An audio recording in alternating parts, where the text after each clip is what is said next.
So when Wilson Benesch started manufacturing audio components 35 years ago, we created the strapline which was "the future is carbon."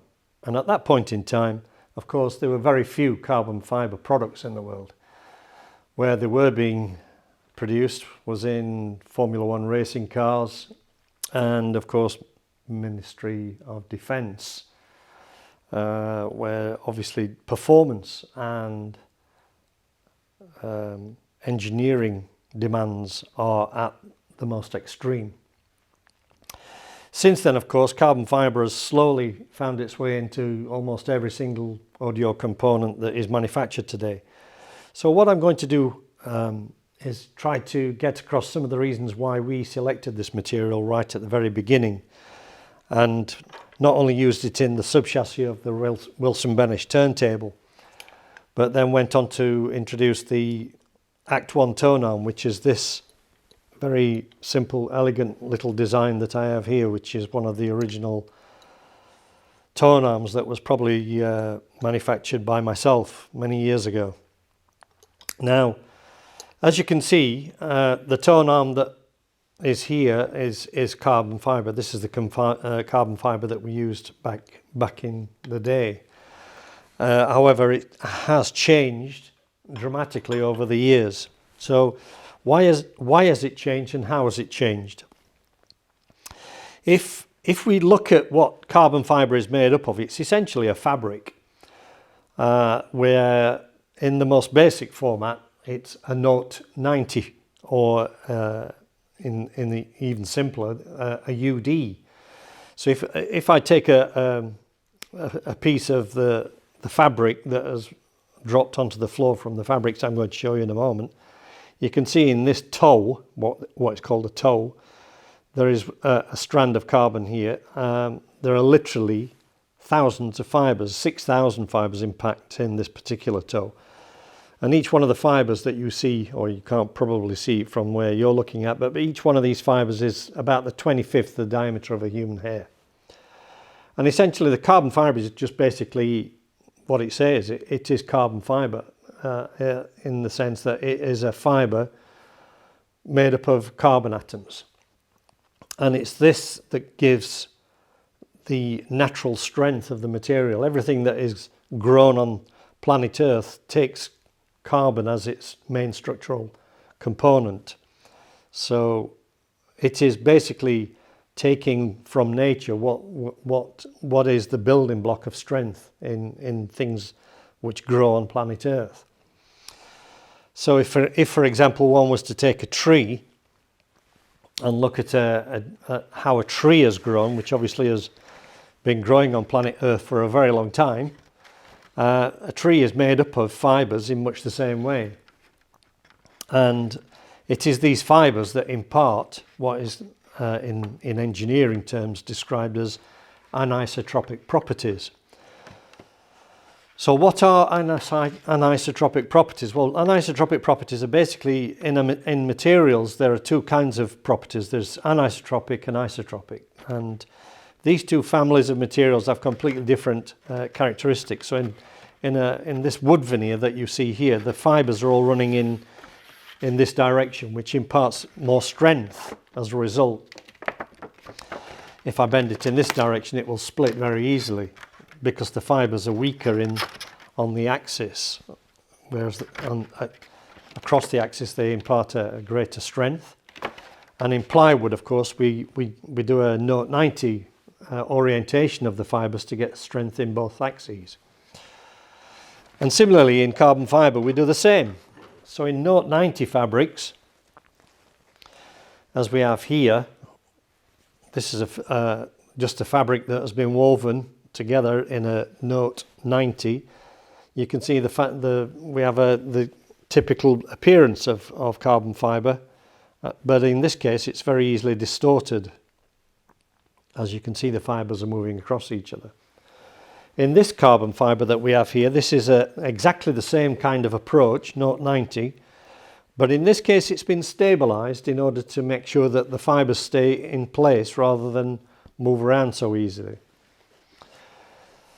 And in this particular carbon fibre we have a material that has actually been developed by Wilson Benesch in collaboration with a company in Europe as well as another SME in the UK. And in this case the fibres are running in multiple axes. And not only that, it has a PET backing to stabilise it. And this allows us to create the tops on the loudspeakers as well as things like this cone, where the material, one sheet of material can produce a very complex geometry which is extremely stiff and extremely light. And in this case the matrix is PET, which gives it a lot of damping. So we've got a very stiff component, but we've got a very well damped component. And it's the marriage of damping and stiffness that is critical to many structures that are designed, and in particular the Tonearm. So why is stiffness married to damping so intrinsically in the Tonearm? If I was to take these three Tonearms here, which all look very similar to each other, you can very, very easily hear the difference between them.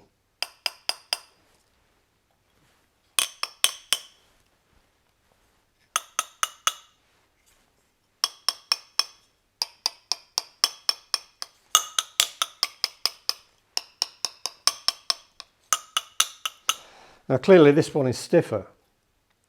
The frequency is higher than this one and this one.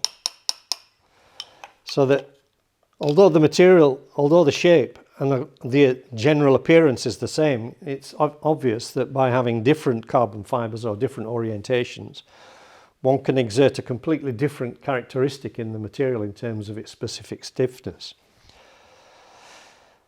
Now, stiffness is important, but it's also important, as I've already said, to have damping. And to show how damping is important, I can do that with this carbon fibre here, which is a rod of solid carbon fibre, but all the fibres in this particular rod are running in one axis. There is no woven structure here. It's a single direction UD, unidirectional length of carbon fibre. It's very stiff, but it is also, as you can hear,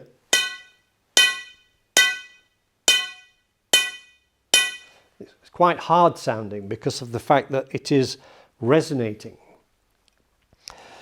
And in fact, when the first resonance occurs in this rod, it actually occurs in this axis. So in actual fact, the rod is expanding and contracting. And of course, then the next vibration will, the next axis will be like this.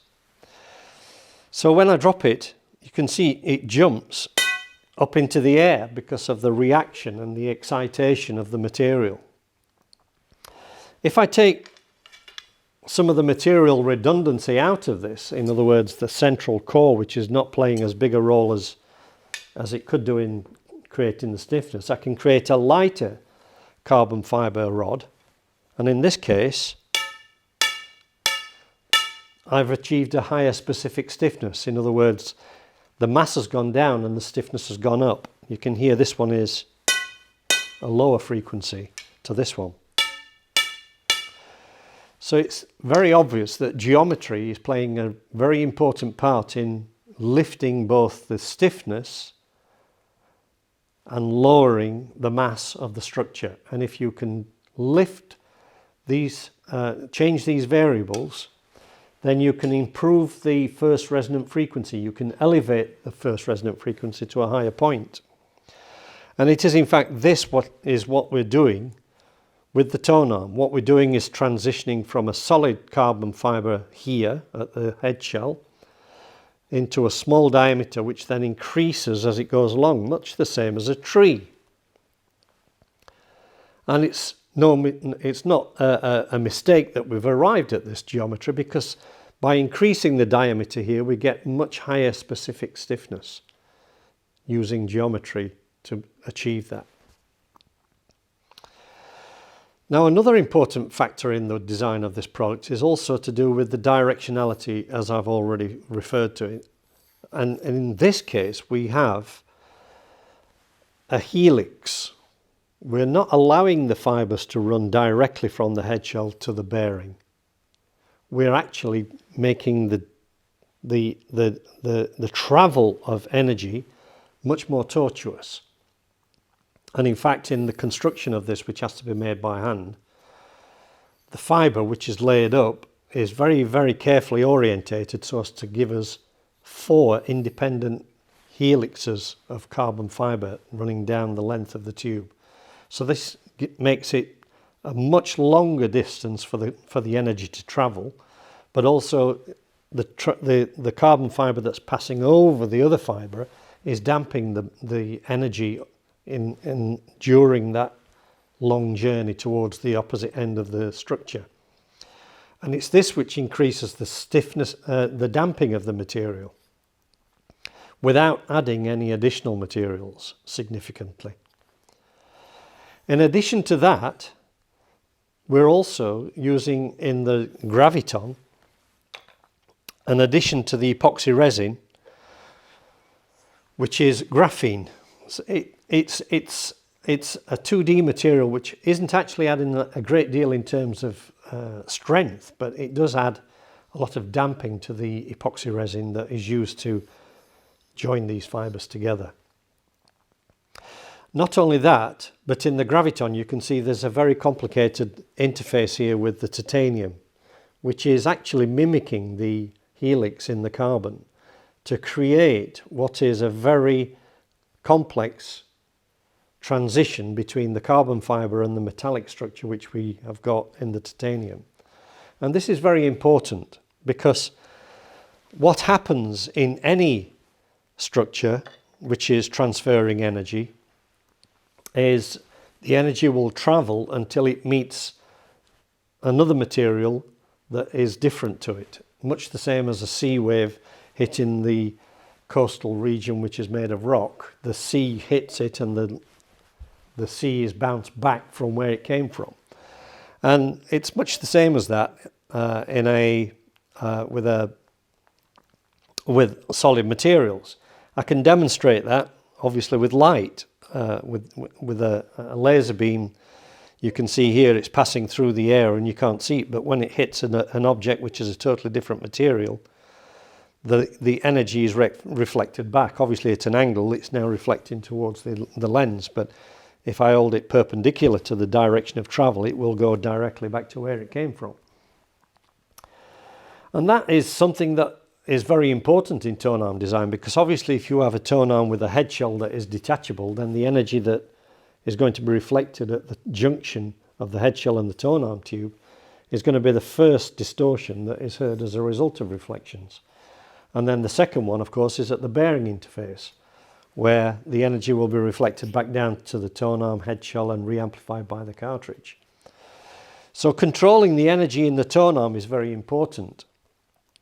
And this is another real advantage of carbon fibre, in that with the double helix and the quadruple helix that we introduced with 2 different layers of carbon fibre, we greatly enhance the damping characteristics of the carbon fibre. In addition to that, we also add a tessellated structure on the internal surface of the carbon fibre. So when you come further down the tube, we actually create a sandwich construction using a tessellated titanium structure, which, as you can see here, is a very open structure. The light of the laser is actually passing through the tessellations of the titanium, which are now exhibiting, as a result of the geometry of this, an anisotropic property, which is not typical of titanium. Obviously, when it's a solid material, with titanium it is an isotropic material. But because of these tessellations, we've created directionality in the material. And this is actually brought into play to increase the stiffness in key sections of the tonearm that has been determined as a result of careful analysis by the Femto Institute in Besançon in France. So using data from what they've measured, we have been able to take the technology of the carbon fibre another step forward by introducing these additively manufactured components into the internal structure of the carbon fibre. It's these kind of innovations and these kind of novel technologies which differentiate the GRAVITON tonearm from any other tonearm that's in production today. We're using the most advanced material science that has ever been seen in tonearm design.